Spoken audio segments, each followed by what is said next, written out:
প্রিয় সাংবাদিক ভাইরা, আসসালামু আলাইকুম।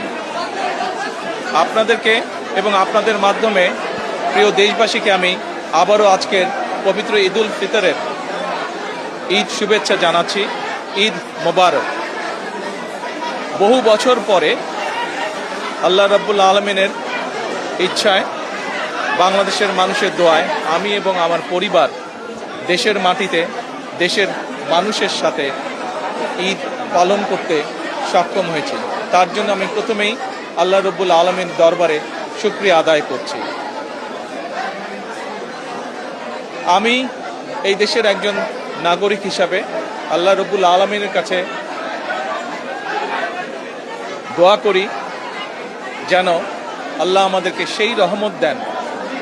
আজ এই ঈদে বাংলাদেশের মানুষ যতটা নির্বিঘ্নে বা যতটা শান্তিতে ঈদ উদযাপন করতে সক্ষম হয়েছে, ইনশাল্লাহ ভবিষ্যতের ঈদগুলোতে যেন আরও বেশি শান্তিপূর্ণভাবে আমরা ঈদ উদযাপন করতে সক্ষম হই, দেশের সকল শ্রেণী পেশার মানুষকে সাথে নিয়ে। একই সাথে আসুন এই ঈদে আল্লাহ রাব্বুল আলামিনের কাছে আমরা রহমত চাই, যেন আল্লাহ আমাদেরকে সেই রহমত দেন যাতে করে আমরা বাংলাদেশের মানুষের সেই প্রত্যাশিত সেই বাংলাদেশকে ধীরে ধীরে গড়ে তুলতে পারি। আজকের এই ঈদের দিনে দেশবাসীর কাছে আমি দোয়া চাই। একই সাথে দেশবাসীর কাছে আমি অনুরোধ জানাবো যে আপনাদের সহযোগিতা যদি থাকে, ইনশাল্লাহ আপনাদের এই নির্বাচিত সরকার দেশকে আপনাদের চাওয়া অনুযায়ী দেশ গঠনের কাজে সর্বোচ্চ শক্তি দিয়ে চেষ্টা চালিয়ে যাবে। সকলকে আমি আবারও ঈদের শুভেচ্ছা জানাই। সকলে, দেশের সকল মানুষ, দল মত নির্বিশেষে সকল মানুষ ইনশাল্লাহ ভালো থাকবেন, সুস্থ থাকবেন।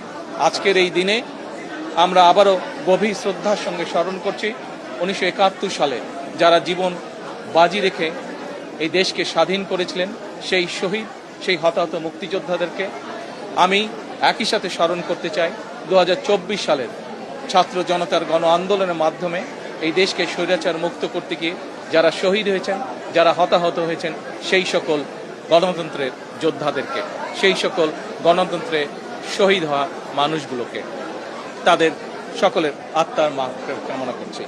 সকলকে আবারও ঈদের শুভেচ্ছা। ঈদ মোবারক। আসসালামু আলাইকুম।